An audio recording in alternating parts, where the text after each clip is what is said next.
Buenas tardes a todas. Me parece que son todas.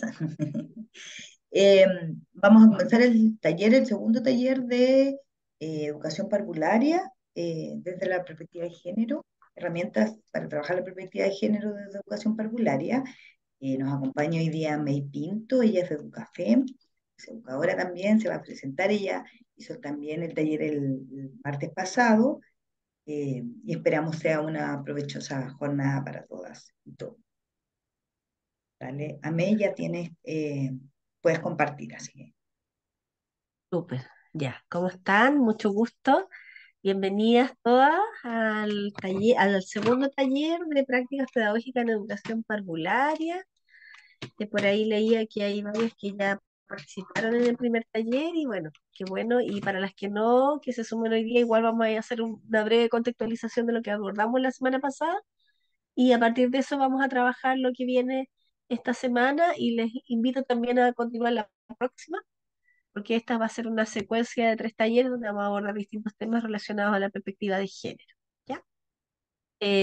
Bueno, yo soy Amey Pinto, soy educadora de párvulos, trabajé harto tiempo en sala y actualmente trabajo en una universidad en la ciudad, en la bella ciudad de Viña del Mar, aunque ahora está heladito. Y espero que estén bien ustedes, espero que estén todas bien de salud, sus niños, sus niñas. Eh, y actualmente, como les digo, trabajo en una universidad y además investigo género y particularmente en este caso participo en un colectivo feminista de educación que se llama Educafe. ¿Ya? Entonces, vamos a comenzar proyectando lo que vamos a revisar hoy día. Es más, ya les explicaba la semana pasada que ahí está. Ustedes me dicen si se ve. ¿Se ve? ¿Sí? Ya, súper. Sí. Ahí sí, ya, súper. Yo les decía la semana pasada que, claro, la semana pasada fue un poquito más de los fundamentos, elementos más bien teóricos, y ahora la idea es avanzar ya a elementos más prácticos. ¿Ya? Eh, Volvemos a recordar el objetivo general de esta presentación, que es desarrollar procesos de reflexión crítica en torno a los fundamentos de la perspectiva de género aplicada a la educación de la primera infancia y sus implicancias para la construcción de la identidad profesional docente de educadores de párvulos y sus prácticas pedagógicas. Y acá nos acompaña la gran Simone de Beauvoir, que nos va a acompañar en este viaje, que nos ha señalado que no se nace mujer, sino que se llega a ser. Eh, este texto, uno podría decir, claro, todas nacemos con cierta genitalidad vinculada a lo femenino y a lo masculino, eso es cierto. Sin embargo, las características culturales asociadas a ser mujer o a ser hombre se marcan a través de ciertas construcciones culturales. Eh, el martes 6 de junio, que fue el martes pasado, revisamos los fundamentos de la perspectiva de género en la educación parvularia. Hoy día vamos a trabajar derechamente en prácticas pedagógicas desde la perspectiva de género en la educación parvularia. Y la próxima semana vamos a entrar a trabajar el marco de la buena enseñanza desde la perspectiva de género en educación parvularia. ¿Ya? Algunas ideas claves de la sesión pasada.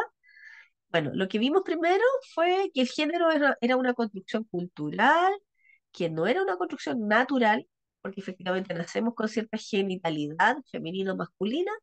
Sin embargo, tenemos ciertos estereotipos, sesgos que están inculcados en nuestra cultura y que nos determinan de cómo nos comportamos o cómo actuamos o cómo nos relacionamos o cómo incluso pensamos en términos de género. ¿Ya? Por ejemplo, yo les ponía la semana pasada, me acuerdo el ejemplo del pelo. Las mujeres usamos el pelo largo, los hombres usan el pelo corto. eh, Desde nuestro estereotipo muy, muy, muy tradicional, las mujeres usan aro en la oreja, los hombres no, ¿ya? Los hombres usan corbata, las mujeres no. O sea, nuestro vestuario, las mujeres se visten de rosado, los hombres de azul, los niñitos de azul. eh, las niñitas son más calladitas, los niñitos son más inquietos. Son todos estereotipos culturales que no tienen nada que ver con lo biológico, sino que con la cultura donde nos hemos desenvuelto, ¿ya? Las mujeres estamos al cuidado de los hijas e hijos, por lo tanto participamos en las reuniones de apoderados y todas esas cosas, y los hombres en general se dedican a las labores de trabajo. Estereotipos culturales. También revisamos una serie de conceptos claves, tales como la diferencia entre sexo y género. Sexo se entendía como lo biológico y género como la construcción cultural que determina nuestras conductas, acciones, formas de vincularnos con los demás, con nosotras mismas y con la sociedad. Revisamos también el marco normativo nacional e internacional que establece parámetros de igualdad de género y ahí veíamos la última, que ahí la Rosita la que mejor lo maneja que todas nosotras, que es la circular 707 que salió recién el año pasado, a fines del año pasado, de la Superintendencia de Educación, que establece justamente y determina que los establecimientos educativos no deben tener ninguna circunstancia que discrimine por ningún motivo, y entre esos, por género, ¿ya? Entonces, todos los establecimientos educativos están obligados por la Superintendencia de Educación para realizar acciones positivas para favorecer la igualdad de género entre las distintas expresiones e identidades de género que encontramos dentro de los establecimientos educativos, de su familia y de las comunidades educativas. Y por último, veíamos las brechas de género en educación parvularia, y ahí un poco revisamos cuáles eran los datos y las cifras que nos decían las investigaciones sobre finalmente que efectivamente, bueno, una de las investigaciones más importantes de Jimena Súa indica, al revisar las clases grabadas de educación parvularia, de la evaluación docente de educación parvularia, que las educadoras en general son el nivel educativo donde hay más invisibilización e incluso rechazo a abordar el enfoque de género. Invisibilización quiere decir que se niega esa realidad. ¿Ya? Ya, eso era un breve repaso de lo que hicimos la semana pasada. Y ahora vamos a abordar lo que corresponde a esta semana, que les decía yo que era prácticas pedagógicas. Entonces, para eso vamos a hacer una primera revisión de las etapas de desarrollo de la primera infancia con perspectiva de género. Los núcleos de las bases curriculares también vamos a hacer una pasada y, por supuesto, un trabajo con los contextos de aprendizaje. ¿Ya? Para eso, disculpen, también las anticipo que voy a sacar una lámina que se me quedó metida entre medio, así que me van a disculpar porque la acabo de ver y dije, no, eso no puede estar ahí. Una ayuda a memoria que yo me había. Entonces, ahora sí, la vamos a sacar. Ya, ahí sí. Eh, Les anticipo que la idea sería ver la posibilidad, si se dan las condiciones, de hacer algunos grupitos de trabajo después para que podamos abordar, dividirnos por sala y poder hacer algún trabajo más práctico. ¿Ya? Entonces, ahora sí.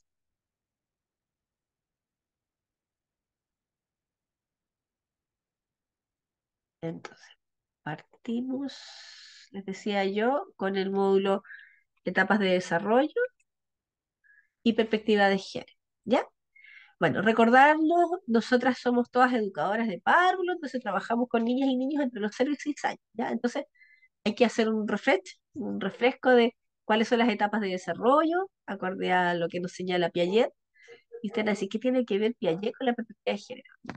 Piaget nunca habló de género, ¿ya? Por supuesto, porque no era un tema relevante en la época en que él levantó su teoría. Sin embargo, como Educafé hemos estado haciendo un ajuste de nuestro nivel educativo acorde a lo que se sostiene desde la perspectiva de género y cómo lo llevamos a las niñas y niños reales nuestros, ¿ya? Entonces, aquí voy a hablar un poquito de ESI, pero hablando de ESI también voy a hablar, por supuesto, de educación parvularia, porque han visto ustedes en las noticias últimamente que apareció así como con harta énfasis una serie de escándalos en las noticias sobre el tema de la educación sexual integral y cómo sexualizamos a los niños y los vulneramos y los pedófilos y un montón de otras cosas que se dicen, ¿ya? Y la verdad es que lo primero que quiero desmitificar, y que por eso quise partir con la S al tiro, es desmitificar que la educación sexual integral pretenda sexualizar, vulnerar derechos, o infringir, digamos, normativas, o incluso vulnerar a niños y a niñas. Ya, la verdad es que todo eso son mitos, no es real, eso hay que ser súper claro, no es real, no es verdad. Y lo que pretende, en este caso, la educación sexual integral, en la primera infancia es justamente algo que nosotras, yo creo que todas las que trabajamos en aula lo sabemos con mucho énfasis, ¿ya? Eh, Están pidiendo compartir el link, Rosita, ¿ya? Lo sabemos con mucho énfasis. Yo creo que esto son cosas que todas sabemos, así que aquí yo quiero después ahí escucharlas a ustedes. Sabemos que trabajamos fuertemente, particularmente en la primera infancia, con la construcción de la identidad personal y social en la primera infancia, ¿ya? Eso lo sabemos las educadoras para lo estudiamos en la universidad y después todas en el aula sabemos que nuestros niños y niñas transitan desde un proceso donde son recién nacidos, acaban de salir del vientre materno, no sé, a partir de los 6 meses de vida que nos toca recibirlos dentro de los jardines infantiles, hasta los 6 años, o sea, los 6 primeros años de vida, ¿ya? Sabemos también las educadoras de párvulo lo relevante que es este periodo de desarrollo, y ahí puse una imagen de la mielinización, las conexiones sinápticas que se desarrollan dentro del cerebro, entonces nosotros recibimos niños y niñas que en salas cuna menor que tienen pocas conexiones neuronales, a pasar a los 3 años donde se produce esta explosión de conexiones neuronales entre los 0 y los 3 años que determina, de hecho, el desarrollo cognitivo, personal, social de esas niñas y niños. ¿Ya? Sabemos que también transitamos desde estas niñas y niños que no verbalizan, o están en la etapa prelingüística, a la etapa lingüística, están en un periodo exploratorio, hasta niños que después ya logran hablar, conversar, desarrollar relaciones lógicas, etcétera, ¿ya? Entonces, tenemos un tránsito entre los 0 y los 6 años que es de fuerte impacto en términos del desarrollo personal, social, cognitivo de las niñas y de los niños, ¿ya? Pasamos de la etapa de sensorialidad a la etapa de simbolización, ¿sí? Entonces, dicho todo eso, que nosotros las educadoras lo tenemos súper claro, ¿por qué entonces uno podría decir que es relevante el tema de la educación sexual integral? Porque estamos formando niñas y niños que están formando su identidad. Eh,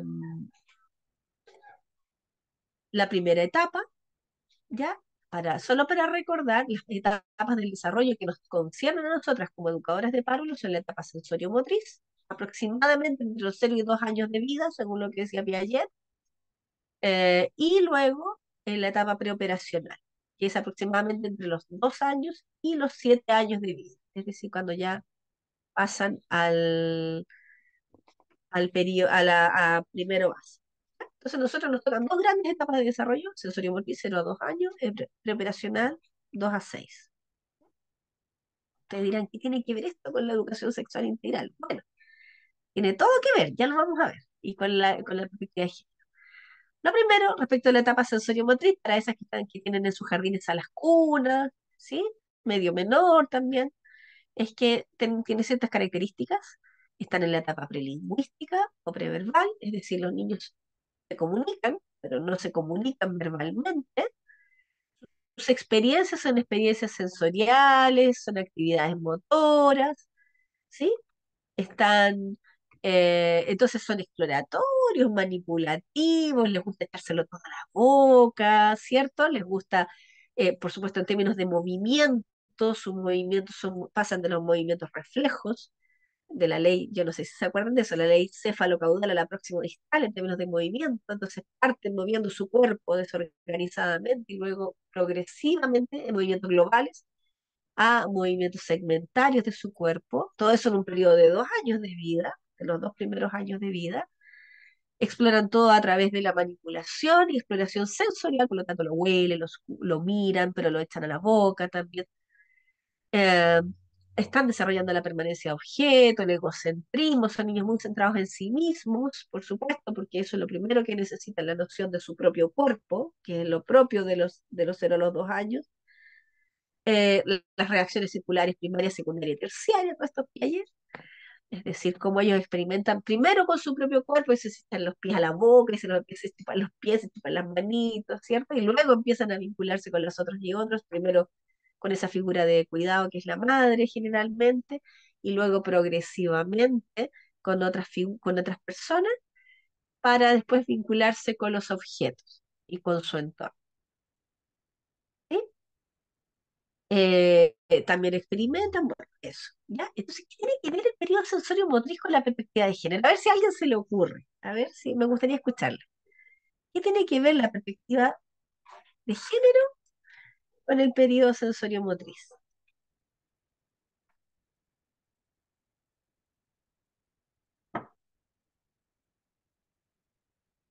Si no se les ocurre, no importa. Estamos hablando de niños de 0 a 2 años que están en la etapa prelingüística y que sus actividades son exploratorias, Que sí, manipulativas, sensoriales. por ejemplo, no sé, se me ocurre nomás, Sí, dale, eh, Rubí, dale, gracias. que si tenemos algún tipo de resguardo como con las niñitas, que no tomen esto, que no tomen lo otro, igual vamos generando al tiro una diferencia po, entre que todos podrían explorarlo todo, en cambio si tenemos como reparos de género, vamos a hacer Claro, que los niños exploren, no sé, po, con unas cosas y las niñas exploren con otras. Y con eso también vamos marcando ya un destino, no sé, de la ciencia, las matemáticas, el arte, lo que sea. tal cual. Oye, excelente, Rubí. ¿Tú estuviste la semana pasada, Rubí? No, po, no, ¿No? Ah, no, es mi excelente. primera vez. Ah, Muchas gracias, acá en el taller. Muchas sí, gracias, Rubí. Muchas gracias, Rubí. Yo Exactamente. pienso, ¿Mm? que también tiene que ver con que los niños y las niñas, hola, buenas tardes, ingresé tarde Hola, ya Luz. metiendo la cuchara, pero Está bien, está es bien. interesante el tema, que, o sea, en realidad, la educación sexual, somos seres sexuales en toda nuestra vida, no hay un periodo como de inicio, creo yo, de la vida sexual, sino que de hecho la vida sexual o sea, la vida se inicia desde la sexualidad. Entonces, pienso que, por ejemplo, referida a esta etapa sensorio-motriz, lo que significa la imitación, por ejemplo, propiamente tal de roles, a través de la exploración de juego, o lo mismo esta idea de que los niños y niñas están habitando el lenguaje, ya pueden comprender si uno se manifiesta de una forma apuntando a uno o a otro, ¿no es cierto? Entonces, creo que en ese sentido, ellos desde ya están en un mundo que puede ser más igualitario o no, desde que son bebés. Lo mismo el Claro. consentimiento en el periodo muda, eh, todo eso. Eso, bueno, ya, terminó el taller. Muchas gracias, Luz y Ruby. Eso era justamente lo que iba a hablar, así que muchas gracias, ¿ya? No, de verdad, o sea, te lo digo, me encanta esto, porque la idea es que construyamos, ¿ya? Estas son reflexiones que tampoco, o sea, a ver, esto quiero ser súper clara, y aquí también para la Rosita, en educación parvularia hay nada, ¿ya? Entonces, estas son reflexiones que hemos ido desarrollando con nuestro equipo de Educafem, de educación parvularia, particularmente en el área de educación parvularia, porque son conversaciones que hemos tenido así como, ¿y cómo lo abordamos? ¿Cómo pensamos? Y entonces ahí empieza a surgir han surgido estas reflexiones comunes, que yo incorporo lo que dice Luz, efectivamente, y lo que señala Ruby tal cual, que efectivamente las que trabajamos en educación parvularia sabemos la relevancia que tiene y el impacto que tiene en las niñas y en los niños, el vínculo que establecemos con ellos, la forma en que nos vinculamos, cómo ellos van construyendo su propia identidad a partir de esta vinculación que desarrolla o interacción que desarrollamos las adultas y adultos, ¿ya? Bueno, y justamente entonces esta reflexión, insisto, esto no está escrito en ningún lado, esto nosotras como Educafem lo hemos ido desarrollando. Aquí venía una pregunta, que era la que yo les anticipé, entonces, ¿cómo creen ustedes que afecta esta corporalidad de las niñas y los niños acercándonos a partir de nuestras propias creencias?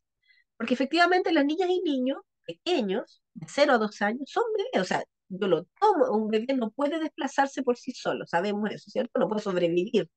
Necesita que alguien lo alimente, necesita que alguien lo mude, necesita que alguien lo traslade, ¿sí? Que alguien lo vista, lo arrope, lo abrigue, lo sostenga. Entonces, este sujeto o sujeta que es esta bebé o este bebé, vive su corporalidad entre los 0 y 2 años a partir de estas creencias de género que tenemos las adultas. Si las adultas tenemos una cierta creencia sobre la perspectiva de género, incluso más allá, si tenemos una creencia sobre de la ciudadanía de las niñas y de los niños, de las niñas y de los niños como sujetos de derechos, que lo vimos la semana pasada, podemos pensar que esta niña, niño, voy a mutear, aquí está Huawei, dice, no la puedo mutear, Rosita. Yo Ahí, tampoco me deja. Ahí ahí sí. está, ahí la muestra. Ya, entonces, esta niña niño puede ser vivir su experiencia de corporalidad con una adulta, porque depende de una o un adulto, o de varios adultos, como un objeto, o puede vivir su corporalidad como un sujeto. Y eso es súper importante. Si yo lo veo como sujeto, perdón, si lo veo como objeto, yo lo tomo, lo mudo, lo traslado de un lugar a otro, lo alimento, lo arropo, lo sueno, yo, ¿cierto? Si yo lo veo como sujeta o sujeto de derechos, a pesar de que no habla, a pesar de que no se desplaza, a pesar de que depende absolutamente del adulto, lo veo como un sujeto y por lo tanto le pido permiso, le anticipo lo que voy a hacer, estoy atenta a su gestualidad para poder ese consentimiento que el niño o niña necesita, va a vivir su corporalidad de otra manera, ¿ya? Entonces, para eso vamos a ver un breve videito, ¿ya? Déjenme buscarlo porque no lo tengo abierto, para justamente abordar esa reflexión que acaban ustedes de desarrollar, ¿ya? Insisto, sobre esto no hay nada en este minuto escrito, así que hay invitación ahí a pensar juntas después en algún momento sobre esto, ¿ya? Porque creo que además es urgente e importante. Denme un minutito que se está justamente abriendo el video.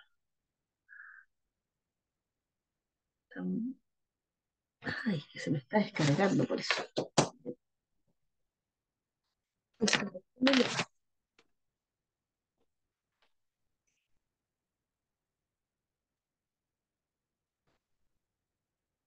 Vamos a ver si se logra abrir. Si no, continuamos. Ahí. Voy a dejar de compartir para poder. Oye, Si no puedes, si quieres me mandas el link y yo lo puedo compartir no, ahí también. está. Ahí se ve. ¿Se ve, cierto? No, ¿Se ve en la imagen? no, ahí sí. Ahí sí. Ponlo como presentación, yo creo. As a girl, I'm expected to be Sí. your little princess. As a boy, I'm expected to be your hero.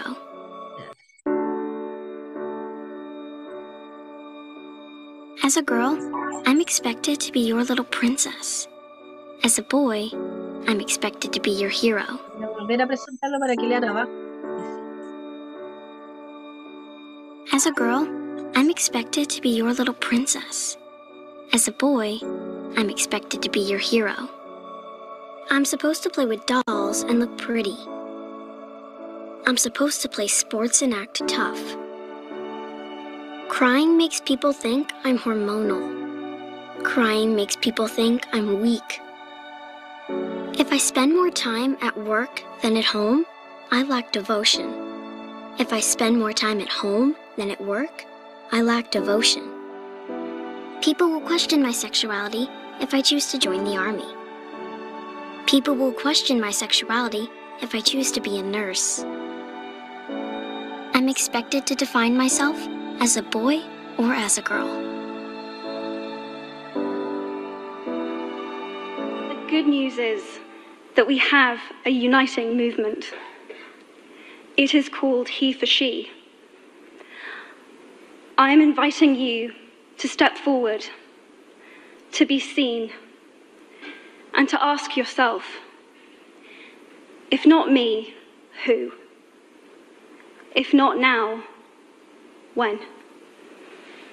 Thank you very, very much.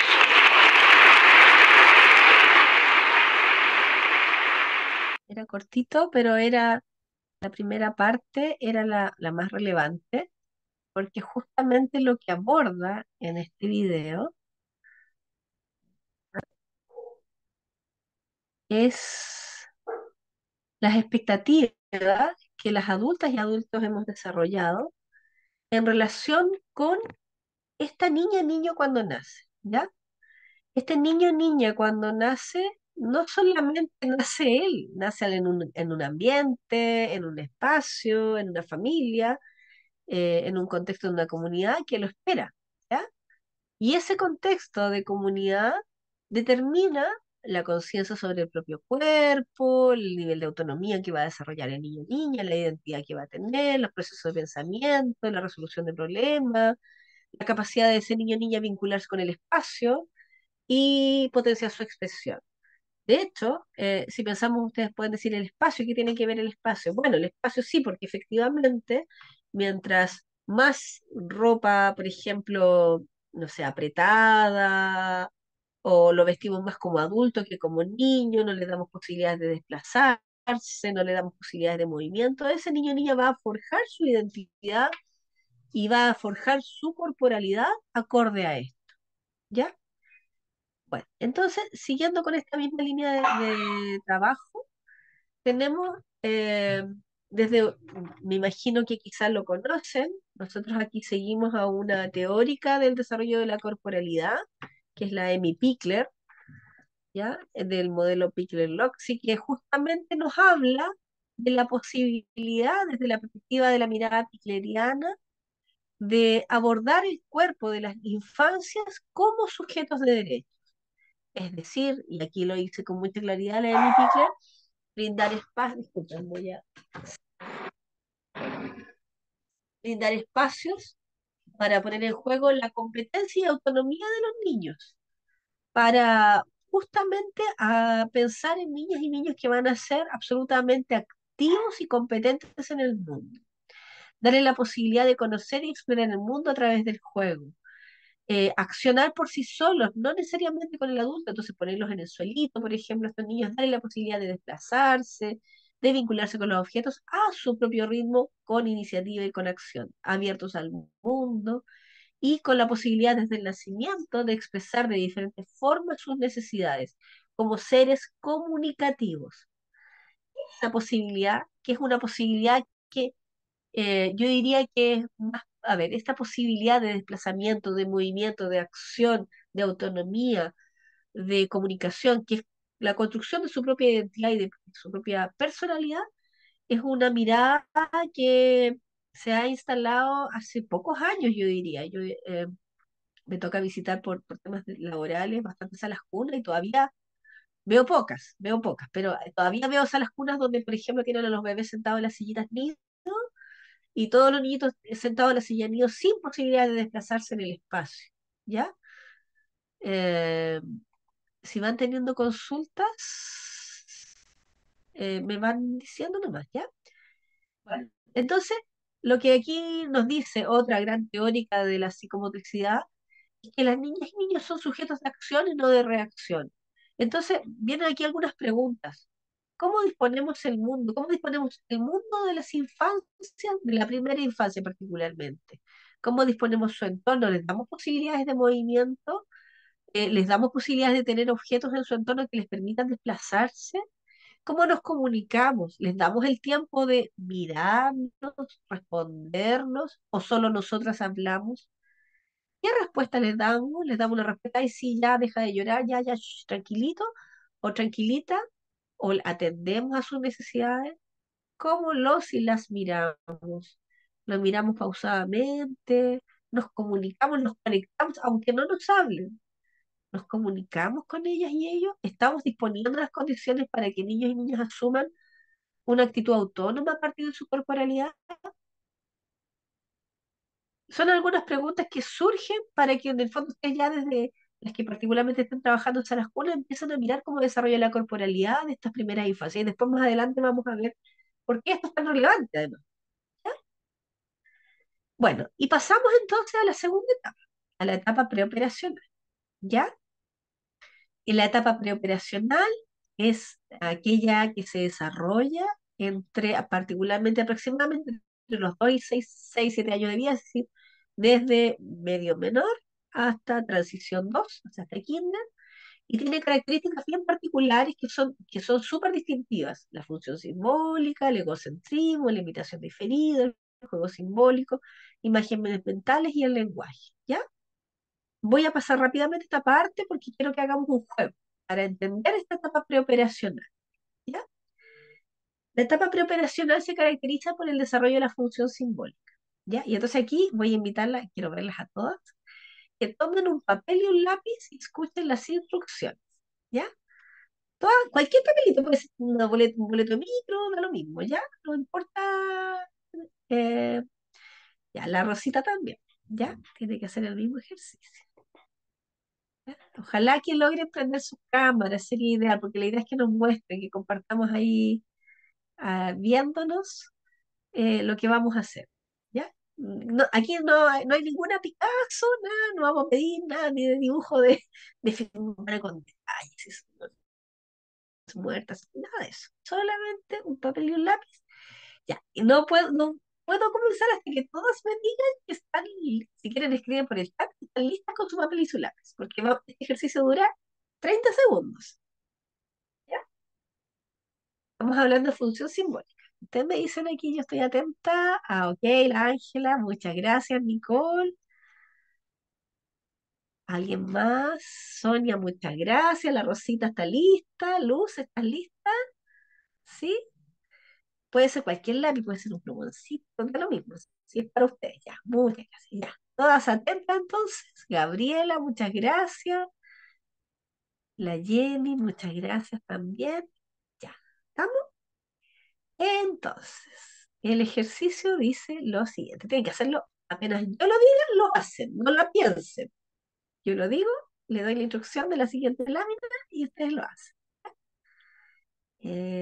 Un, dos, tres. Rosita, no puede mirar para el lado, ¿ya? Le voy a copiar a la compañera, ya. Un, dos, tres. Dice, cierren los ojos, imaginen una casa, dibujen la casa. Abran los ojitos, dibujen la casa rápidamente.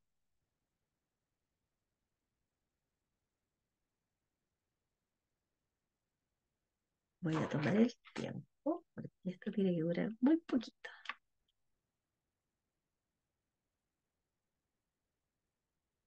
Ya. Ahora van a cerrar los ojitos, van a imaginar un triángulo y ahora lo van a dibujar rápidamente.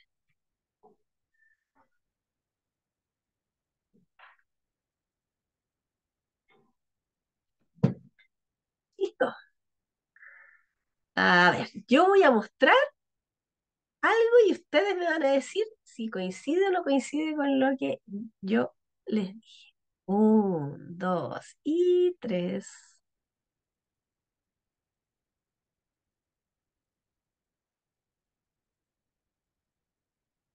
Ah, soy adivina. ¿Qué adivino? No, debería haber hecho Pablito de Chimbicoco, si tú no lo ves, ni yo tampoco. Y adivina. Esa es la casa que dibujaron. Vayan diciéndome por el chat o si quieren abrir su micrófono. No, esa no es mi casa. No, A ver, Joana, casa. no sé si se ve. Ah, ya, de techo Tiene plano. techo, Ah, plano y el triángulo está al otro lado. muy bien, que Joana. Estoy de acuerdo con Joana. Ah, es la excepción que confirma la regla, de hecho. Ah. No, ¿qué pasó, Ángela? ¿No? ¿No era la misma? Cuéntanos un poco más, Ángela. Y no vi Ahí también está la ahí. mía. A ver, no veo. ¿La puedes acercar un poquito más a la cámara? Ahí, Que no ya. Sí, se parece. Se parece. ahí está mi triángulo. Ya, súper. ¿Viste? No te dije yo si yo debías haber hecho el polvito de Chimbiricoco. Hola, Ángela. Ya. Bueno, ¿qué pasó? ¿Y el triángulo? ¿Cómo le fue con el triángulo? Me imagino, ¿cómo están los triángulos? ¿Era el triángulo o no? Era un triángulo equilátero con la base hacia abajo y el vértice hacia arriba. Cuéntenme, ¿así era? ¿Sí? Igualito. Ya, sí, ¿ves? La luz me dice que sí, sí, ¿viste? Es que pasa que debería dedicarme a la magia. Tanta ganaría más plata que como educadora. Ahí está, perdí mi vocación. Ya, chicas, lo que sucede, lo que sucedió, no es magia, porque todo tiene una ciencia para esto. Lo que sucedió es la función simbólica. ¿ya? La función simbólica, y aquí vamos a ponerlo un poquito más serio, ¿ya? En este ejercicio, justamente es la capacidad de representar mentalmente un objeto o acontecimiento no presente y expresarlo por medio de la imitación, el juego, la construcción, el modelado, el dibujo y el lenguaje. En este caso yo les pedí a través del dibujo, ustedes representaron algo que ustedes tenemos en la mente. Si yo les digo a ustedes manzana, ustedes representan en su cabeza, aunque no esté presente. Y seguramente si yo les digo elijan la imagen de la manzana, van a elegir la manzana roja, ¿cierto? Con el palito hacia arriba. ¿Sí? Eso es función simbólica. Es la capacidad de representar en nuestra mente objetos que no están presentes. Esa capacidad es una capacidad que desarrollan los niños aproximadamente desde los 2 años, entre los 2 y los 6 años de vida. ¿Por qué lo digo? Porque es medio menor, medio mayor, transición uno, transición 2. En esos 4 años nuestros niños y niñas están desarrollando esta capacidad de representar en su mente. ¿Qué pasó a propósito, disculpen, del dibujo anterior? ¿Por qué todas dibujamos lo mismo? ¿Por qué todas hicimos la casa en relación con esta, o más o menos, no todas, porque hubo una que, insisto, es la excepción que confirma la regla? ¿Por qué todas habremos dibujado lo mismo? ¿Qué relación tiene esto y la función simbólica? ¿Quién me quiere contar? ¿Qué conclusión podemos sacar de este ejercicio? A mí se me ocurre algo, Dígame. que ver cómo le representan. Yo no soy parvularia, soy profe de enseñanza de adultos, pero se me ocurre que es como nosotros le mostramos el mundo a nuestros hijos en relación a lo que tú estabas ahí hablando, los géneros. Me imagino que eso. Claro, exactamente. ¿Cómo le mostramos el mundo? Entonces, probablemente a todas nosotras nos enseñaron que cuando nos enseñaron geometría, nos enseñaron la imagen del triángulo así, ¿cierto? Equilátero, con la base hacia abajo y el vértice hacia arriba. Entonces, me pasa algo bien curioso. Bueno, yo hago una asignatura que se llama Didáctica de las Matemáticas en una universidad y conversando este mismo ejercicio con estudiantes a propósito de didáctica de las matemáticas, me dicen las propias estudiantes, y son técnicos en educación parvularia, ellas me dicen, pero profe, ¿qué le pasa? Que cuando a los niños les muestras otra figura de triángulo, por ejemplo, un triángulo isósceles, que es ese como alargadito, y lo pones en otra posición, así o así, los niños te dicen, no, tía, ese no es un triángulo, ¿ya? Y ojo, porque eso significa entonces que no reconocen las características basales, en este caso un triángulo, que es los tres lados, los tres vértices, etc. ¿Por qué no lo reconocen? Porque le hemos enseñado que el triángulo es así. Lo mismo pasa con la casita, lo mismo pasa con la manzana, etc. ¿Ya? Eso que se consolida, eso lo dicen las investigaciones, se consolida entre los 2 y los 6 años, forja una identidad de cómo tenemos que ser hombres y mujeres. Y tiene un impacto profundo, así como la película, un impacto profundo en esas representaciones mentales en los estereotipos de género. Porque las niñas y niños aprenden a pensar y a imaginar el mundo que les rodea y los roles y estereotipos de las personas acorde a estos estereotipos o sesgos de género que les hemos inculcado los adultos. ¿Ya? Voy a poner un ejemplo antes de iniciar con esto, porque esto tiene un fuerte impacto. Esto lo demostré yo con ustedes, todas adultas, todas profesionales, todas de distintas comunas, pero todas pensamos en el mismo triángulo y en la misma casa. Y probablemente si lo hubiera dibujado yo sería exactamente lo mismo. ¿Sí?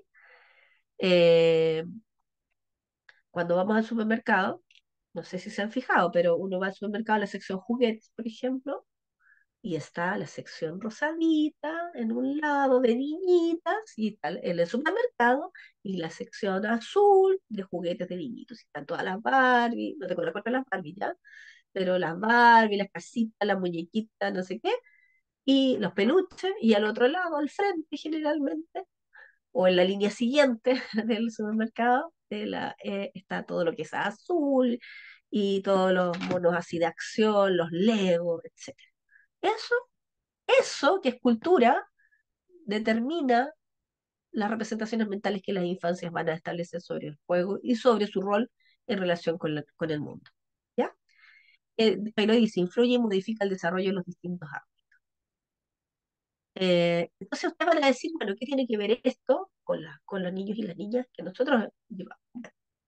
Tiene todo que ver, Y aquí vamos a entrar entonces al módulo 2, que son los núcleos de aprendizaje y la perspectiva de género y cómo lo trabajamos en educación parvularia. ¿Ya? A propósito de todo esto que hemos hecho de refresco, de la función de la corporalidad, de la etapa sensoriomotriz y de la función simbólica. ¿Ya? Vamos a mirar aquí un mono, que estas son nuestras bases curriculares, ¿cierto? El marco curricular nacional que establece cómo nosotras debemos trabajar en educación parvular. Tenemos el ámbito de desarrollo personal y social a la izquierda y arriba el ámbito de comunicación y el ámbito de exploración, ¿cierto? Tenemos los objetivos transversales y los objetivos cognitivos. Bueno, ¿cómo trabajamos esto desde la perspectiva de lo que acabamos de mencionar, en relación con lo que acabamos de mencionar?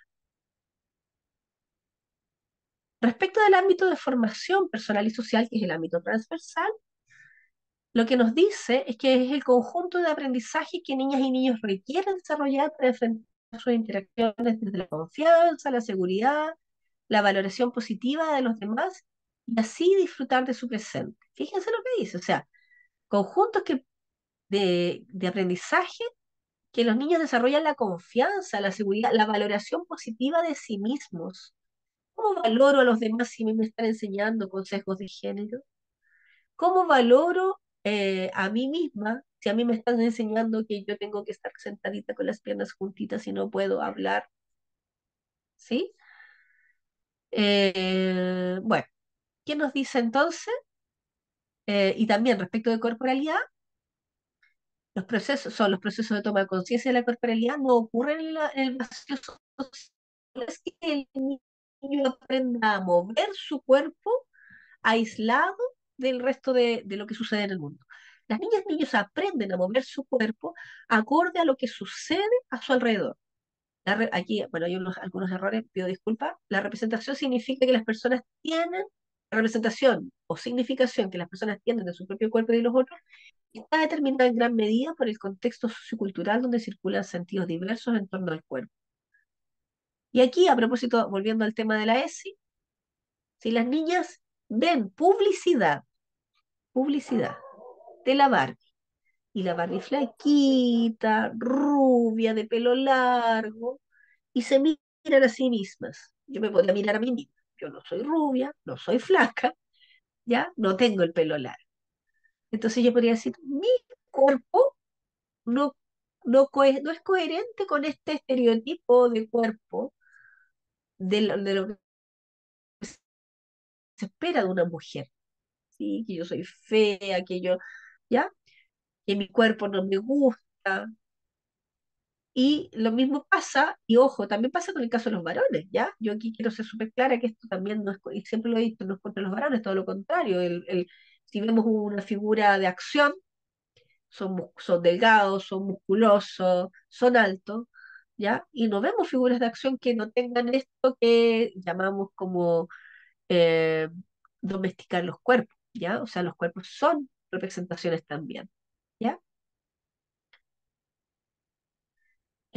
Y siguiendo con esto, que son elementos más bien teóricos, eh, también entonces entender que el núcleo, identidad, ciudadanía, corporalidad, estamos en ese ámbito, se forja aproximadamente entre los dos, desde el nacimiento hasta los 6 años de vida. Ya alrededor de los 2 años los niños y niñas comienzan a comprender ciertos preconceptos asociados al género. A los 3 años, en medio mayor, se identifican con un género y lo asocian a conductas y roles que socialmente se les ha señalado como propias de un género u otro.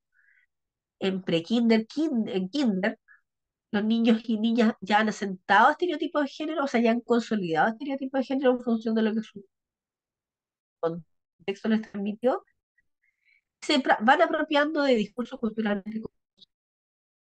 que comienzan a vivir la vida en función de las posibilidades que esas estructuras asociadas al género les posibilitan. O sea, viven su cuerpo acorde a lo que el género, a la construcción cultural de género, les ha determinado. Entonces las niñitas empiezan a pedir la Barbie en vez de pedir, voy a hablar de algo de mi época, ya, el Max Steel, ¿ya? ¿Por qué? Porque empiezan a pensar que Van al supermercado, la mamá va con la niñita, o la tía o la abuelita va y se acerca a esa repisa de niñitas porque va con la niñita. Entonces la niñita tiene que mirar la repisa de juguetes de la niñita. ¿Ya? Por lo tanto, todo esto determina la participación media en la imagen y en la autoimagen, en el autoconcepto, en la autonomía, en los roles, las posibilidades de libertad de movimiento y las aspiraciones que va a tener esa niña.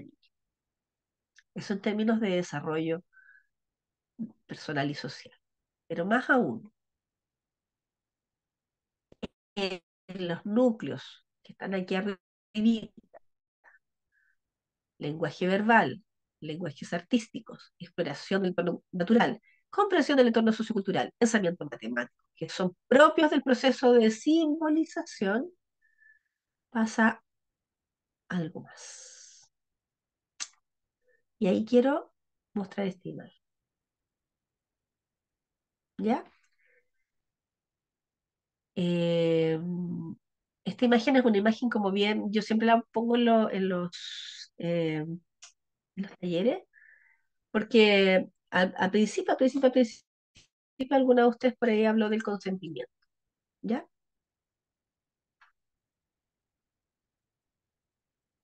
Con mucho respeto por Antonia Barra, con mucho respeto quiero tratar esta imagen porque creo que es una imagen que nos invita a pensar.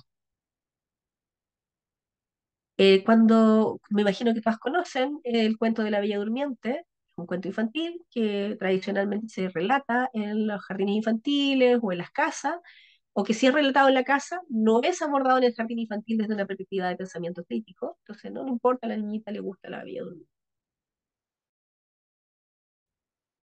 Pero cuando en nuestro hay un hombre que besa a una mujer sin su consentimiento y siente el derecho de hacerlo, porque la está rescatando, y hay una mujer que está durmiendo, que es besada por un hombre desconocido y que tiene que sentirse agradecida porque ese hombre desconocido la está besando, porque la está salvando, eh, es que tiene un impacto, nuevamente lo digo, un impacto profundo en el desarrollo de la función simbólica.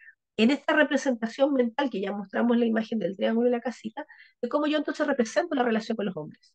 Porque entonces en esta relación con los hombres, por un lado, pueden, no digo que todos, pero pueden forjarse esa imagen o esa representación mental de que yo puedo besar a una mujer cuando está sin su consentimiento.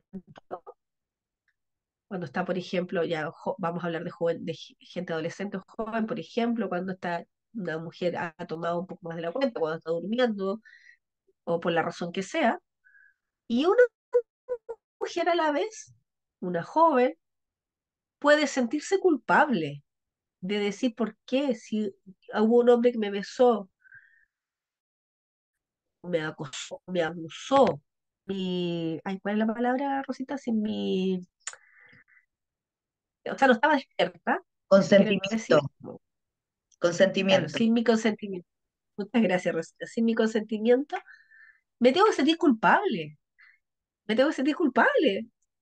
Y ahí viene, bueno, la situación de Antonia Barra, yo creo que es llevar a una tragedia, porque efectivamente Antonia se sintió sola y terminó suicidándose. ¿Ya? Yo no quiero decir con esto que ella haya tomado esa decisión porque leyó el cuento de la Bella Durmiente ni nada, pero quiero llevarlo a un símil, ¿ya? Es una metáfora de lo que sucede en términos de las representaciones mentales, vuelvo al tema de la función sinfónica, que se consolida entre los 0 y los 6 años de vida. ¿Ya? Eh, entonces, desde la perspectiva de la literatura infantil, vamos a ir al núcleo de lenguaje verbal. No sé por qué ahí no se pegó, pero estábamos hablando del núcleo de lenguaje verbal. Algunos elementos claves que hay que sí o sí tener presentes es que no podemos hacernos los lesos con la literatura infantil que le proveemos a las niñas y a los niños. Primero. Segundo, no podemos hacernos las lesas y lesos con la literatura infantil que leen en su casa, porque si la leen en su casa yo tengo que hacer una revisión crítica dentro de la escuela, dentro del jardín. Tengo que hacer un abordaje, porque Si esa niña, niño, lo lee en su casa, está súper bien porque la familia no tiene por qué saber sobre estos elementos de género. Pero yo sí lo sé, yo soy consciente y dado que yo soy la profesional, tengo que hacer entonces una revisión crítica junto con los niños y las niñas. ¿Cómo? A través de preguntas. No quiere decir con esto violentando, sino que todo lo contrario. ¿Qué te parece a ti que un niño te... ¿Qué te parecería que tu compañero te diera un beso en la boca? ¿Estarías de acuerdo? Y al compañero, ¿estarías de acuerdo con darle un beso en la boca a tu compañera? ¿Ya? Eso no es sexualizarlos, eso es hablarles de consentimiento, que las niñas y niños aprendan a decir que no. Y aprendan también que cuando alguien les dice, no les dice nada, significa un no. ¿Ya? Eh, por lo tanto, aquí, bueno, yo puse un ejemplo bastante extremo, pero la idea es que revisen la literatura infantil. Hay una literatura infantil y que justamente cuando uno revisa la literatura infantil que está dentro de los jardines infantiles, primero, en general los roles protagónicos son de varones o de animales hombres. Segundo, cuando hay mujeres o animales femeninos, su rol está ligado a la maternidad. Entonces, revisemos críticamente cómo estamos desarrollando la función simbólica en términos de la literatura infantil.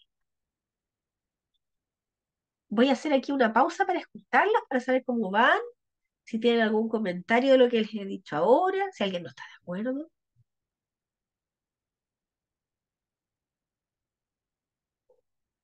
Porque vamos a pasar después de esto, haciendo unas láminas más, y ya luego pasamos por un ejercicio bien práctico, pero antes de eso me gustaría como escucharles.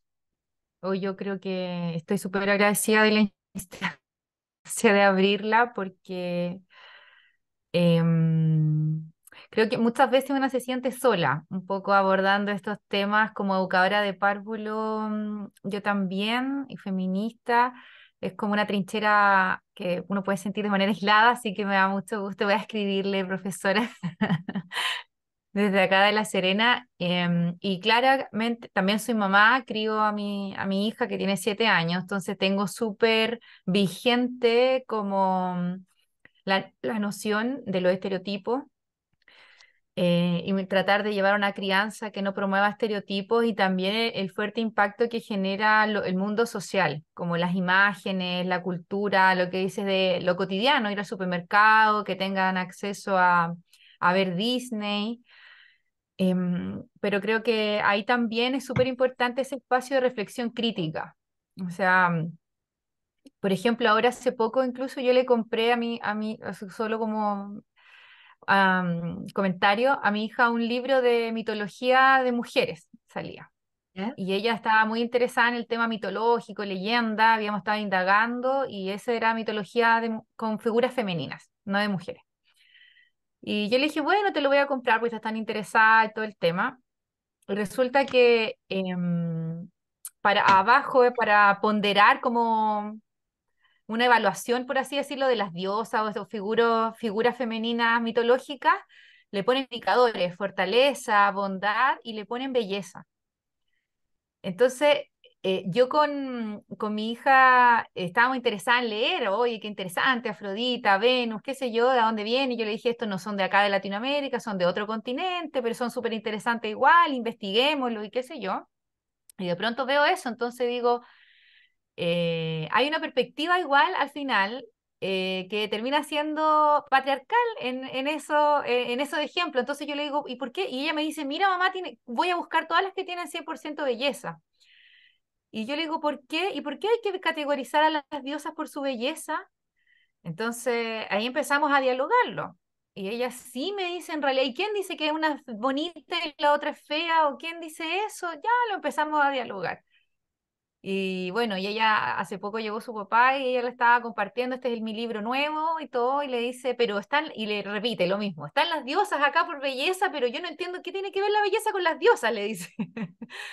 Entonces, a lo que yo voy es que aún en esta sociedad que aunque uno busque ciertos referentes, de pronto sigue reproduciéndose, ¿no? La lógica de valorar a los aportes de las mujeres a partir de, por ejemplo, a una diosa también desde la belleza. Entonces, y uno busca a veces otros estándares, para las niñeces y es difícil de encontrar, pero sí, igual esas van a estar. Entonces es súper importante, más que negarlas, más que negar la existencia de la Barbie, más que negar la existencia de esto, ese espacio de pensamiento crítico en lo cual las niñas puedan reflexionar y yo sé que lo hacen desde muy pequeñas. Entonces, bueno, eso, agradecida de la instancia. Da mucha ganas de conversar, Muchas pero creo que gracias. abrí Sí, la no, palabra que yo todas creo nos que merecemos.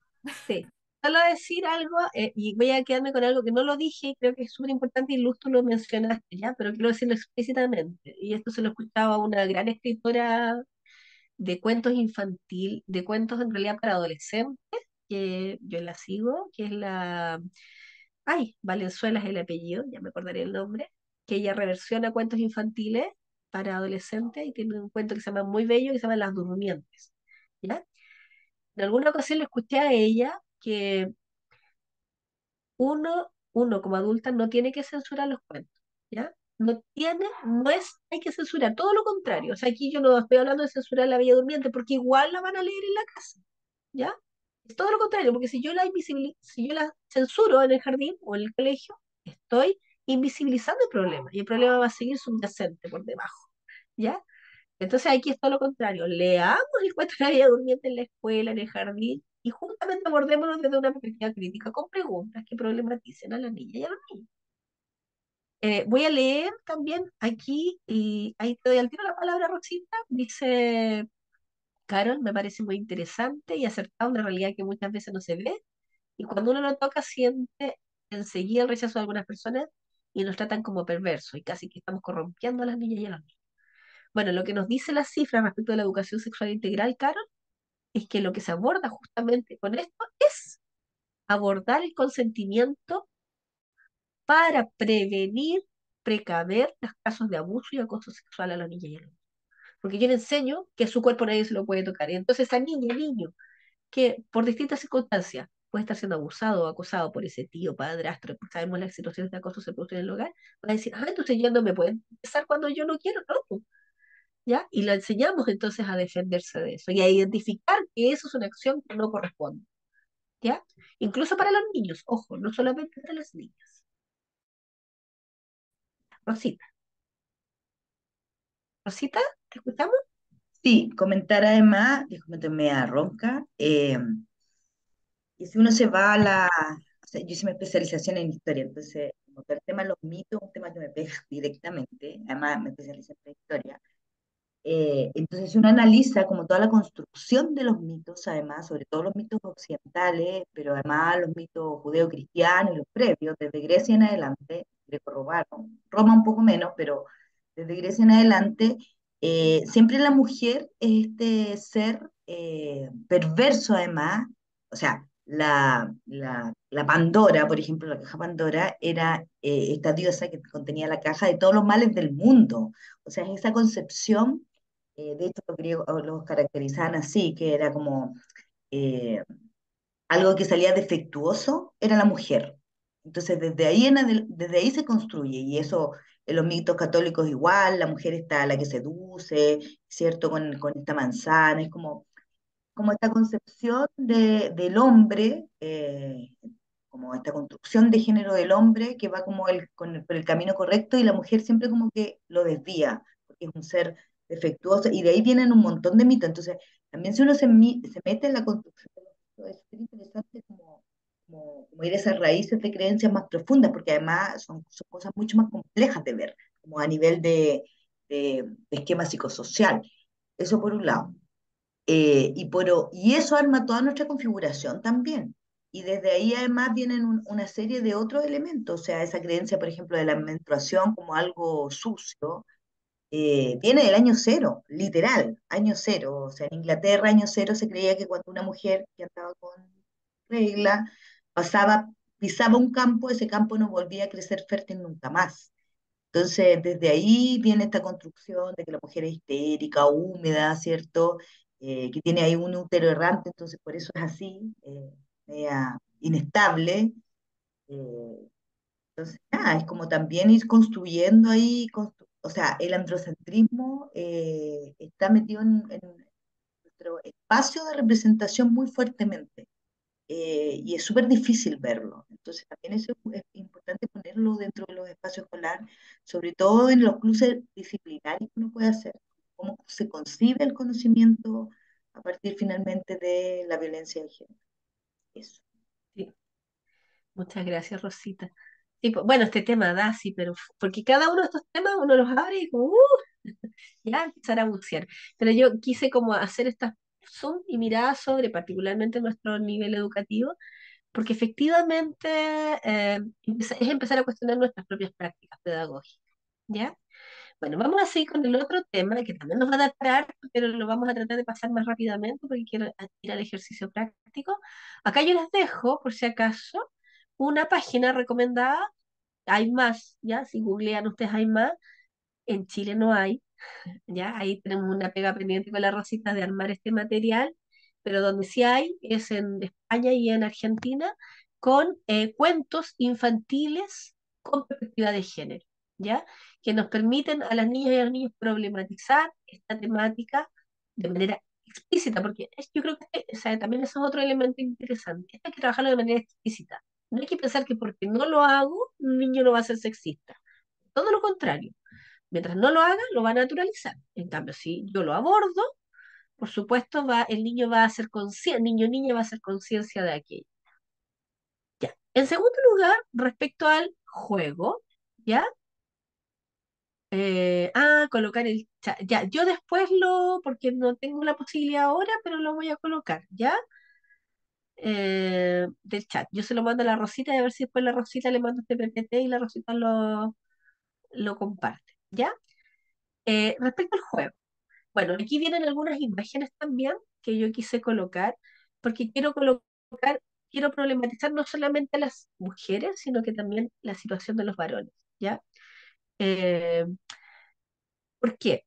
Por dos circunstancias. Una, primero voy a hablar de un patio de juegos infantil de una escuela, ¿ya? De un poquito más grande, donde vemos que el espacio en general, y esto lo dicen las investigaciones, el espacio más amplio lo ocupan los varones, jugando un juego motrices gruesos, generalmente el fútbol, la pelota, y las niñas se quedan, no sé si alguna recuerda esa imagen, así como por los bordes, ¿cierto? Por los pasillos que rodeaban este patio, intentando esquivar y jugar, esquivando los pelotazos de los compañeros que jugaban a la pelota.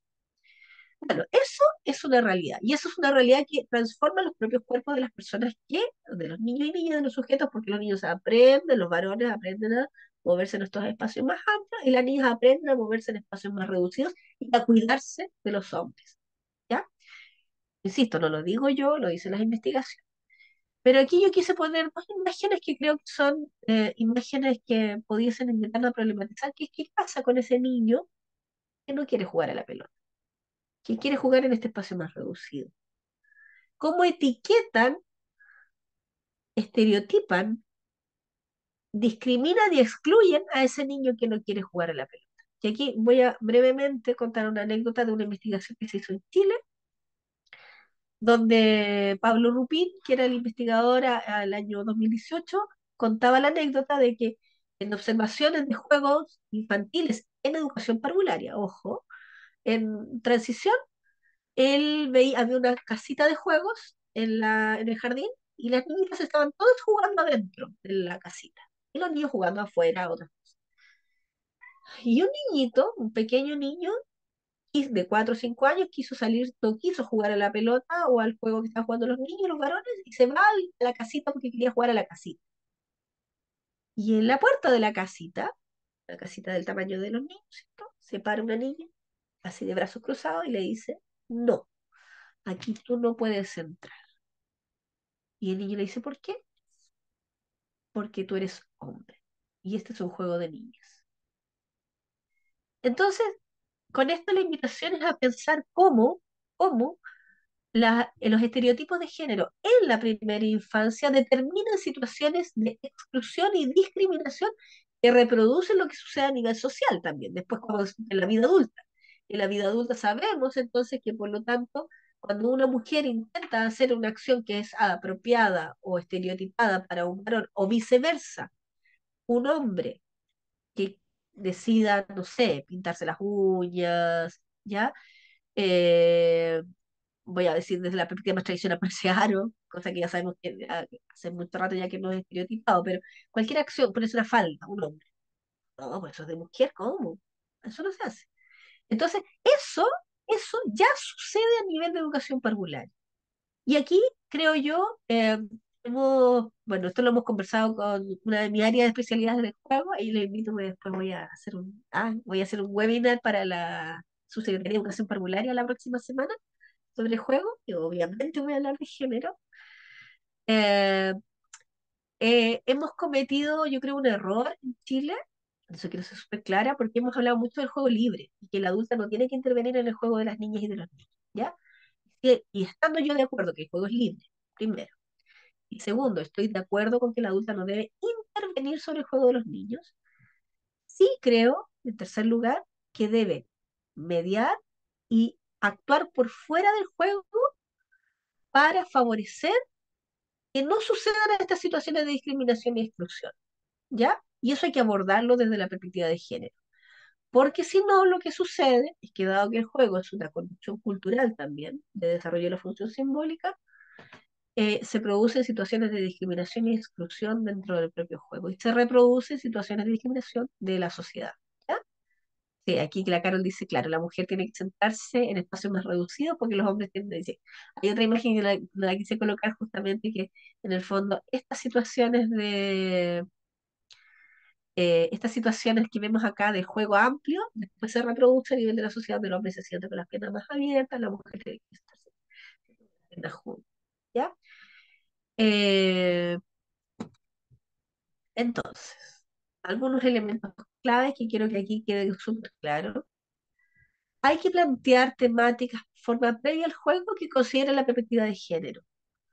O sea, yo tengo que contar una historia sobre las mujeres ingenieras, sobre las mujeres no sé qué, de manera tal que cuando llegue el momento de jugar, las niñas tengan la oportunidad, disculpa, tengan la oportunidad de jugar a otro tipo de juego. Ahí está, ahí la moví. ¿Ya? Eh, Voy a contar otra anécdota que creo que es súper relevante para entender esto, antes de continuar.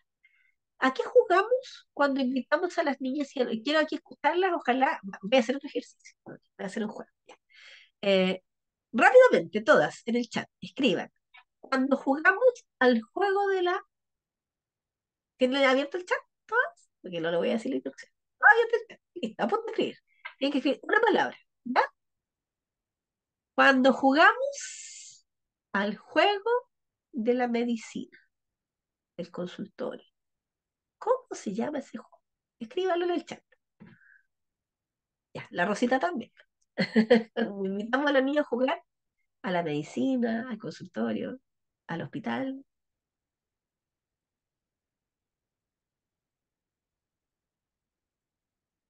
Gracias a Jenny, Rosita.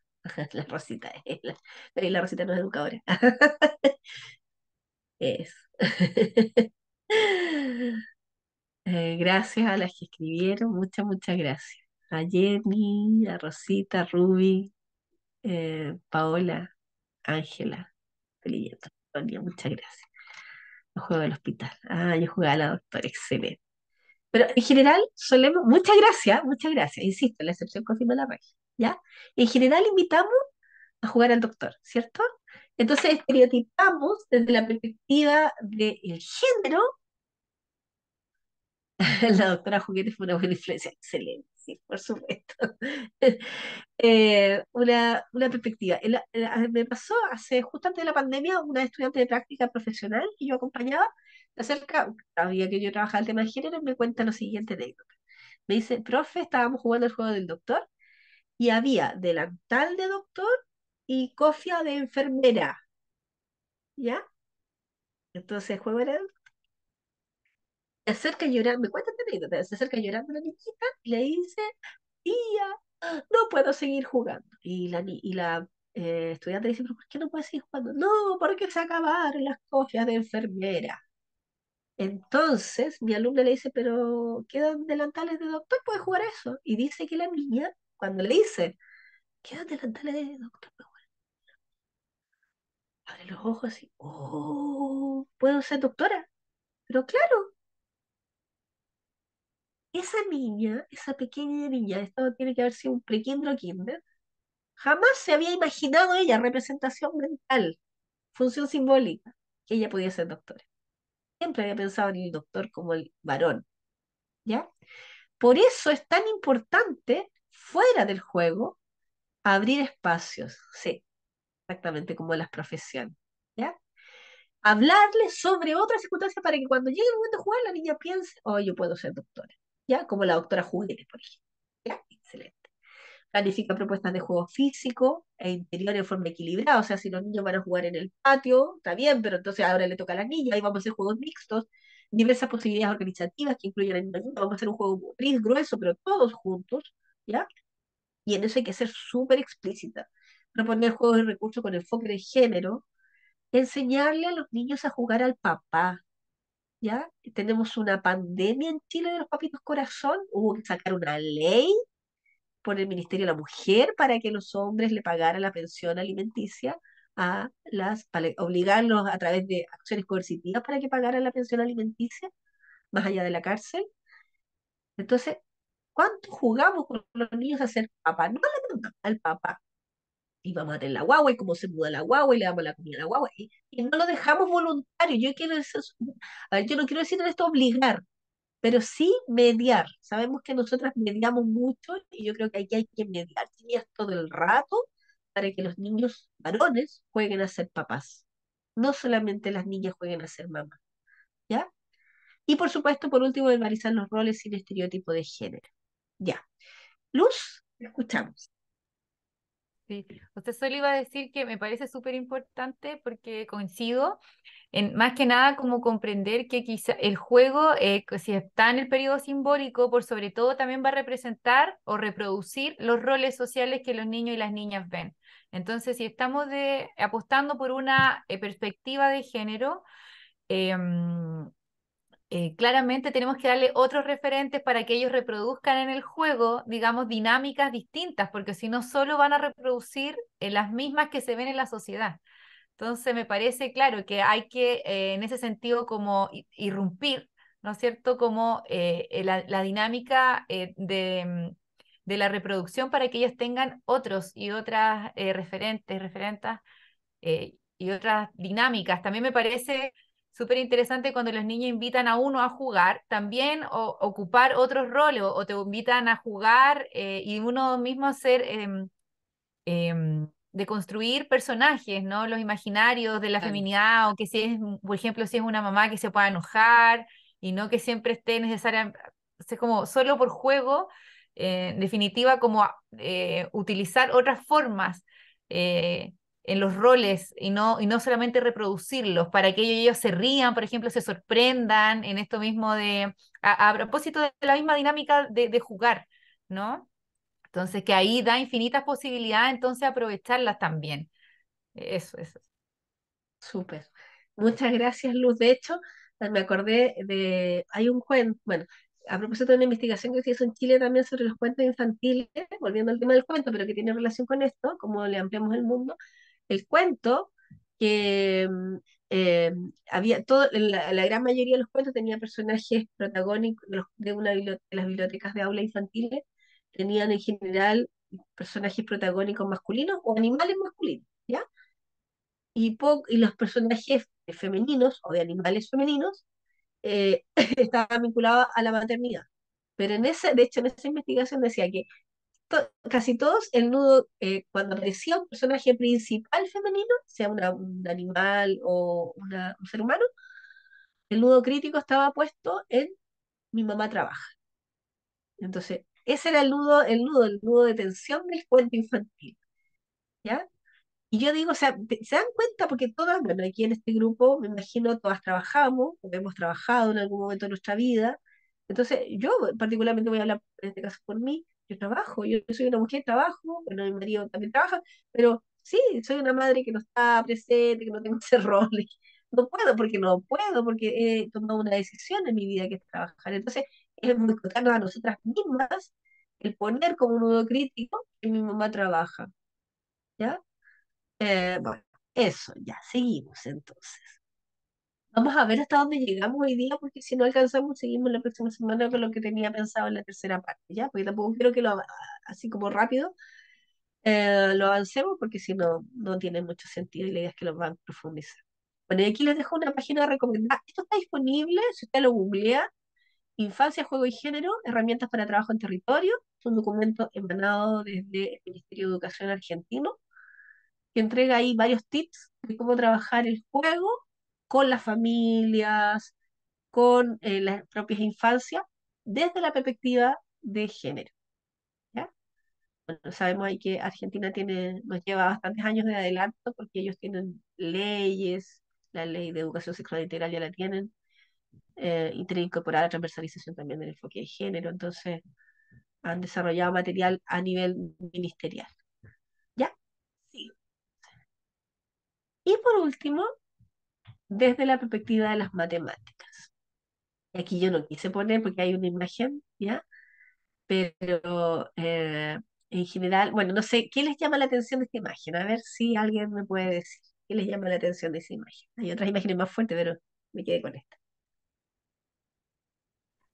El hombre está arriba, la mujer está abajo, Una el mujer acá. azul y el Ah, claro, rosado, no sé. sí. No, en la imagen, la fotografía. ¿Qué les llama Ah, la atención? los caballeros, puros caballeros. Puros caballeros, exacto. Muchas gracias, Ruth. Sí. Solemos ver, sí, pues puros hombres, ¿ya? Esto es mirar la realidad con perspectiva de género. Uno empieza a ponerse lo que llamamos los lentes violetas y entonces empieza a ver la realidad y empieza a ver que aquí, o sea, cuando veo un panel, por ejemplo, cuando veo, voy a hacer una pregunta, presidente de Chile, presidente de Chile, así claramente, una mujer, el resto exclusivamente varones, ¿ya? Insisto, yo no tengo nada contra los hombres, ya soy mamá de un hombre, estoy casada también. Entonces, no digo, es ¿por qué sucede eso? Bueno, y aquí vienen algunas explicaciones que quiero rápidamente mencionar. Los niños, pues el CIMSE, los niños varones sacan mejor puntaje en CIMSE que las niñas en matemáticas. Uno podría preguntarse por qué. ¿Y acaso los niños son mejores en la matemática que las niñas? Si yo les digo un referente de premio Nobel de física o del área de la ciencia, uno rápidamente piensa en quién. Ah, dígame alguna persona, si física. En la ciencia, la Curie. Ya, una mujer, muchas gracias. Exactamente. ¿Hay otra?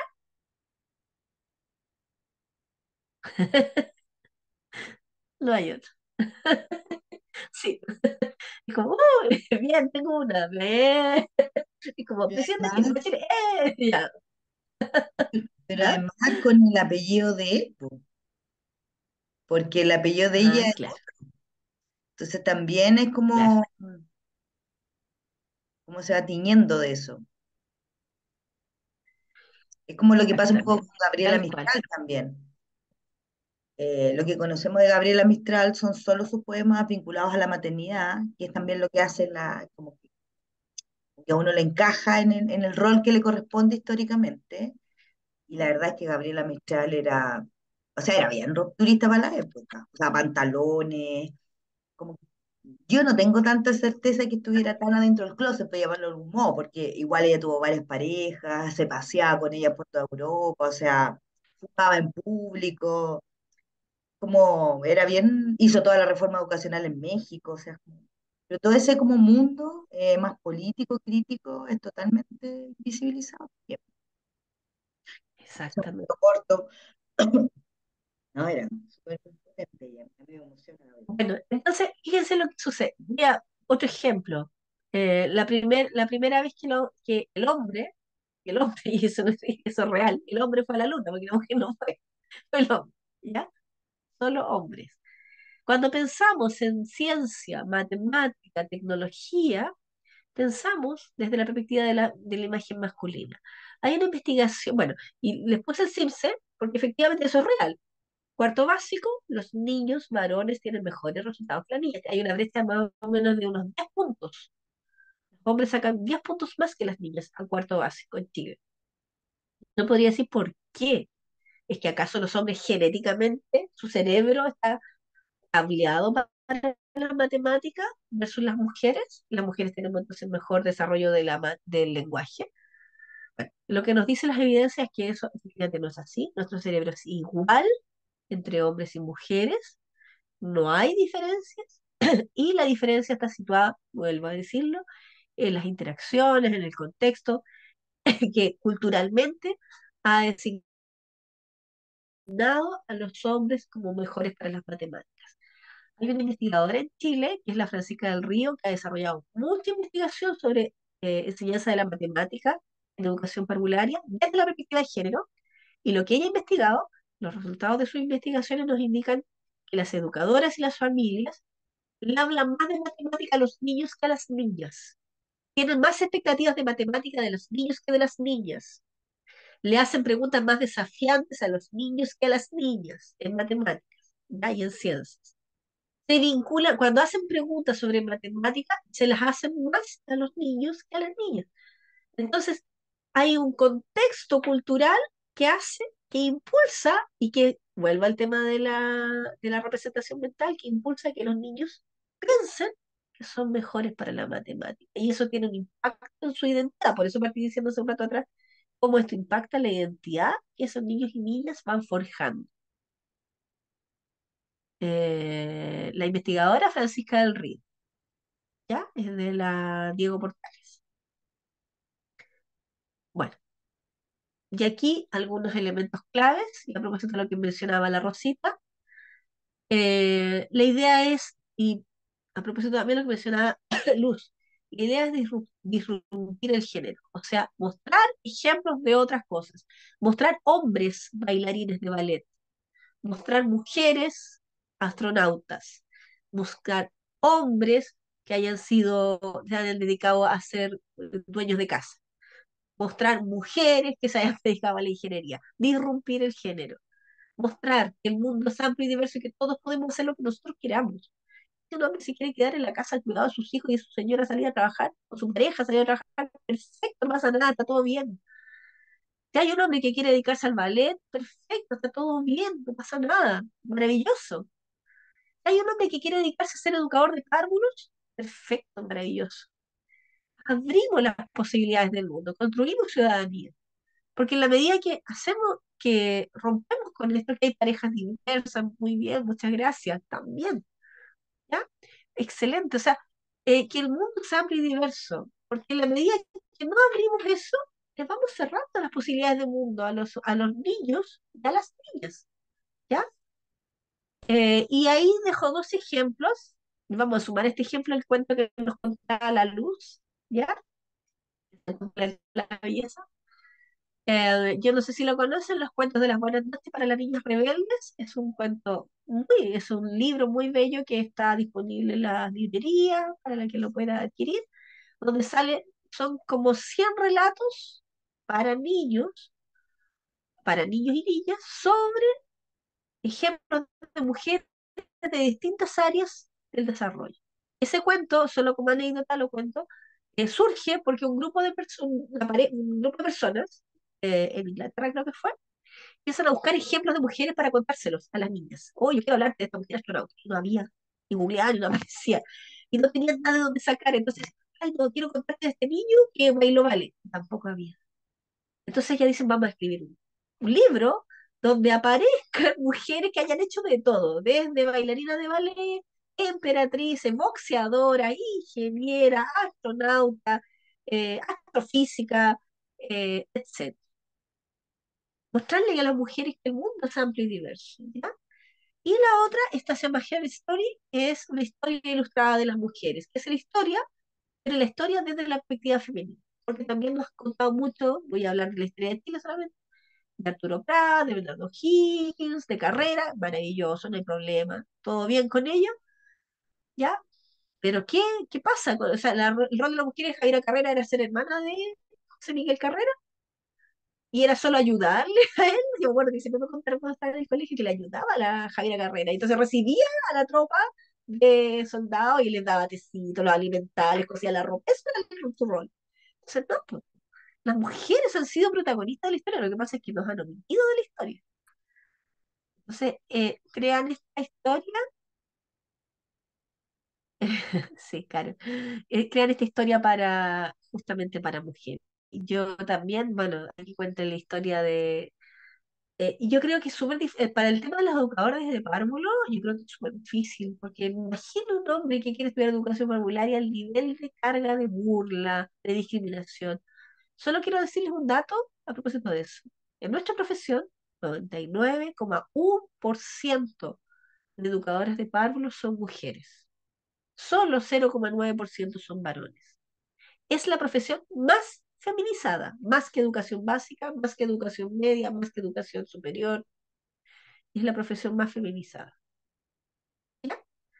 Bueno, y yo creo que vamos a quedar hasta acá por la hora, porque vine un ejercicio práctico ahora, pero no quiero trabajarlo a la rápida, me gustaría como con esto ir cerrando, escucharlas a ustedes. Voy a dejar de compartir, escucharlas a ustedes, qué les pareció,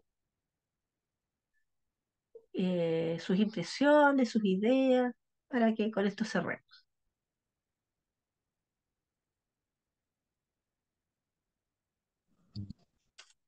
Hola, Hola Sonia. a mí me gustó. Bueno, como siempre, todas estas charlas me gustan mucho, las encuentro, pero súper, súper entretenidas, didácticas y no, me encanta. Y creo que en esta en especial salí de muchas dudas con respecto a qué hacer con los niños en el jardín para poder trabajar con ellos. Que mucha gente, compañeras de trabajo, lo ven como casi imposible. Y con esto les voy a poder demostrar que no es imposible, que se pueden hacer muchas cosas. Incluso estaba viendo uno de los cuentos ahí, los tiene mi sobrina en la casa, así que los voy a traer y Muchas vamos a trabajar con gracias. eso. Como el hospital, puse que acá en el jardín ya lo ocupamos como hospital, ya no al doctor. Y así que ya son cambios. Así que lo vamos a seguir haciendo. Ay, muchas gracias, Sonia, qué emoción. Sí, muchas gracias. Ángela coloca que aprendió mucho como madre, aprendió mi hija, por ello es tan concreta con su respuesta, a pesar de que yo le enseñé cómo aprendió mi hija. Ah, claro, sí. Muchas gracias, Ángela. Sí, muchas, muchas gracias. ¿Alguien más quisiera comentar? A ¿Ruby? mí me gustó, sí, a mí me gustó, me aterró en realidad, más que gustarme, me aterró mucho el comentario que tú dijiste de la Argentina, esta que hizo, no sé, fue la Argentina o mezclé cuestiones, de la que hizo el estudio de por qué podrían las niñas tener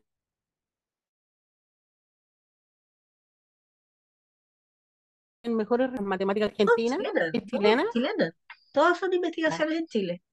Eso me pareció aterrador. Me parece súper lógico, ¿ah? Pero igual da miedo porque yo creo que es mucho de eso es real, es completamente real.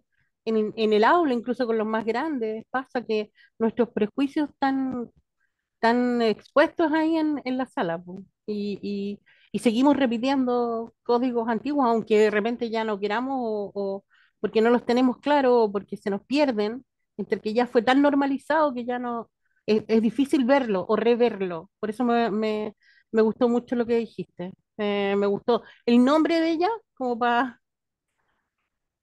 Ya, Francisca del Río. gracias.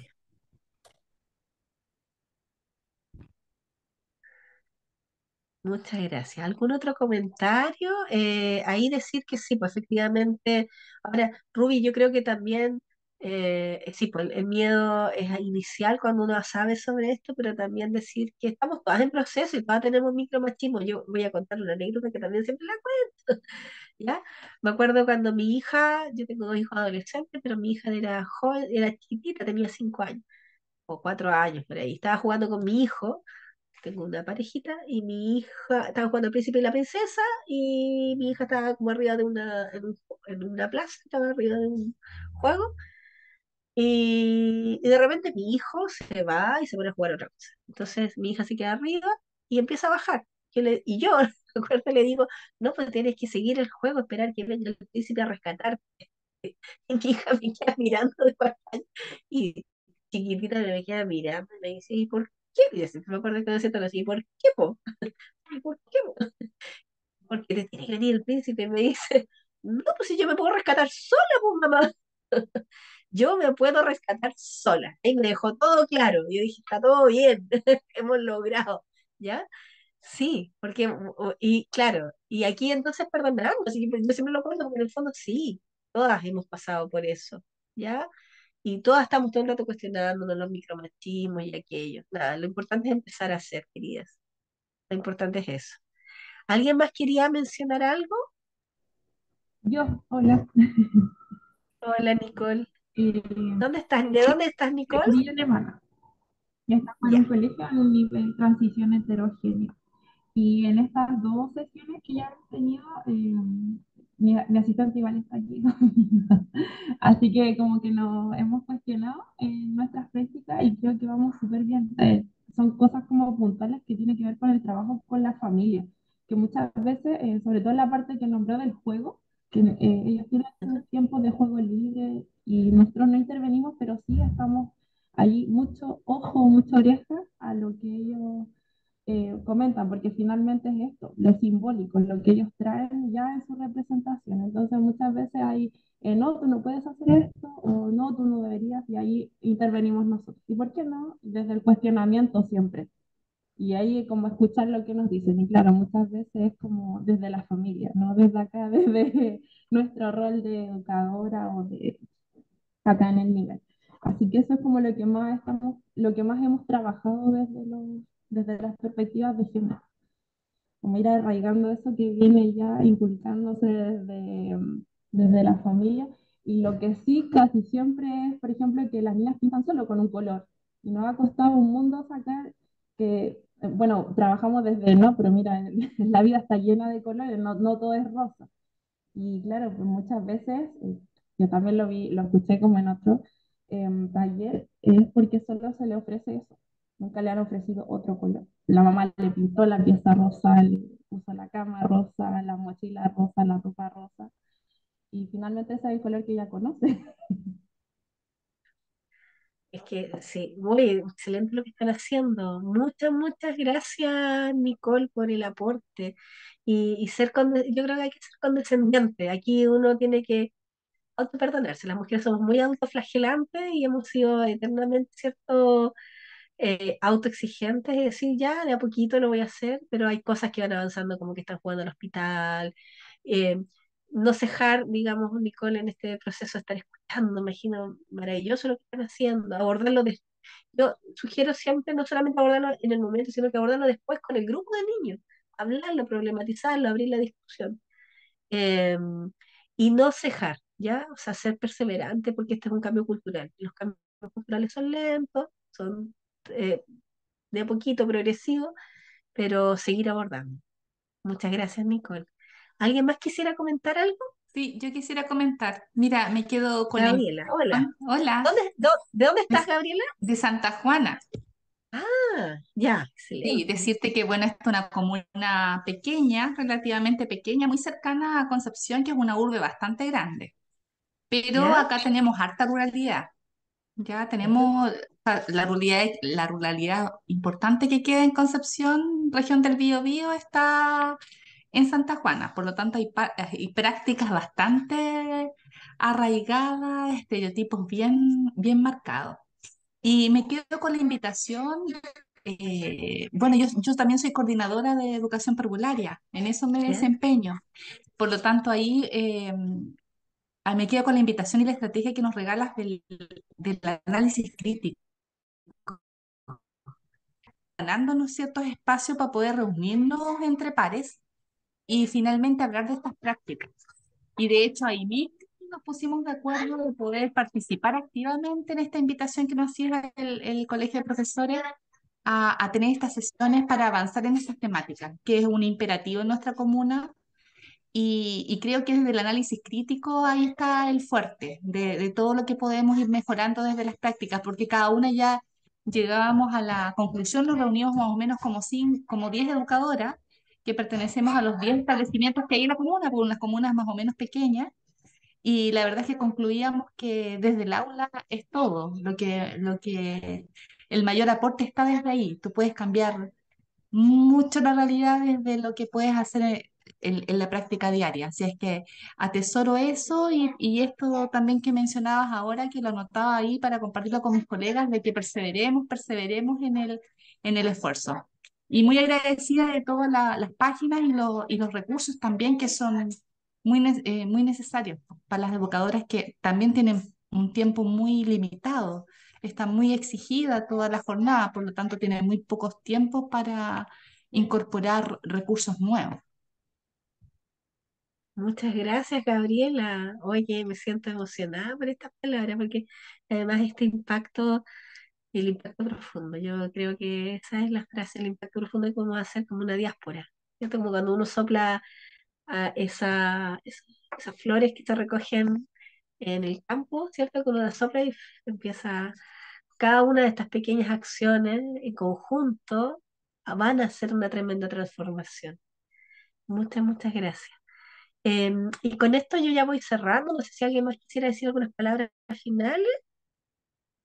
Ay, yo quisiera como decir que también es importante buscar como referentes para los niños y las niñas de niñeces como libres, series animadas donde ellos y ellas se sientan representadas a ir en por ejemplo, niñas exploradoras, niñas valientes, niñas que son creativas, imaginativas y también ir más allá de la dicotomía de lo masculinizado y lo feminizado, o sea, como la exploración, las ciencias, por ejemplo, como desde un punto de vista que permite que el niño y la niña explore sin ese sesgo de género. Y lo otro que iba a comentar es que también a propósito de que en la educación parvularia también se trabaja mucho con que los niños y las niñas puedan elegir cierto material, darles realmente esa capacidad de elección y respetarla, porque muchas veces ponemos nuestras expectativas, y me pasaba harto, por ejemplo, me acuerdo cuando trabajaba en aula, como los niños y las niñas, no, yo sé que como las niñas van a querer esto y ya le tenían hecho la base de algo a las niñas de un color y a los niños de otro, o a las niñitas de elección, pero la elección era rosado y morado. Entonces, también ahí como que darle realmente a las niñas y a las niñas las posibilidades de elegir de todo, digamos, y no a partir de ese sesgo.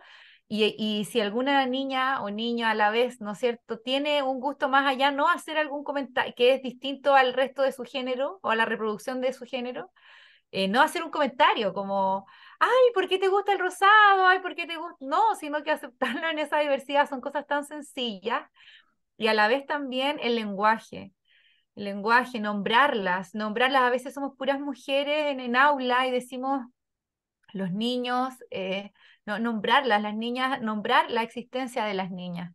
Creo que eso son cuestiones súper simples, pero que al igual que al nombrar a las madres, nombrar a las sujetas presentes también. Claro. Y también nombrar, y aquí yo voy a complementar lo que tú estás diciendo porque me encanta, pero también nombrar a esos niños sensibles, a esos niños distintos. Una de las, y aquí voy a hablar de algo que no he mencionado a lo largo de estas presentaciones, pero creo que también es importante decirlo. Los niños, voy a hablar de la comunidad LGTB, ¿ya? Me tocó hace un tiempo atrás hay niños, o sea, la comunidad LGTB no es que un niño se declare homosexual o una niña se declare homosexual a los 15 años, a esa edad ya da cuenta de eso. Pero esto es un niño que se siente distinto desde que nace. Una de las principales causas de suicidio infanto-juvenil en Chile, principal causa de suicidio infanto-juvenil en Chile es para las niñas y niños LGTB. Por lo tanto, cuando les ofrecemos esos otros niños distintos, diversos, que no son parte de la norma, que irrumpen la norma, les hacemos ver que ellos sí son, hay otros que son iguales que ellos, ¿ya? Que ellos no son los distintos, que el mundo es amplio y diverso. Entonces, eso, querida, es una invitación maravillosa a mostrarles a los niños y niñas el amplio mundo que tenemos. Yo por mi parte me despido, yo sé que Rosita tiene que decir algo, solo invitarla a la segunda parte, a la tercera parte del taller, donde vamos a hablar del marco de la buena enseñanza, Y vamos a hablar de contextos de aprendizaje, planificación, evaluación, eh, con perspectiva de género. ¿Ya, Rosita? Sí, yo comentarles dos cosas. Una, que estos talleres, como se hacen en el contexto del decálogo, va a salir pronto una metodología para educación parvularia para que ustedes, como educación parvularia, como primera infancia, puedan ir también una propuesta de metodología, obviamente. eh, Puedan ir construyendo también el decálogo. Eso por una parte, esperamos que ya salga la próxima semana.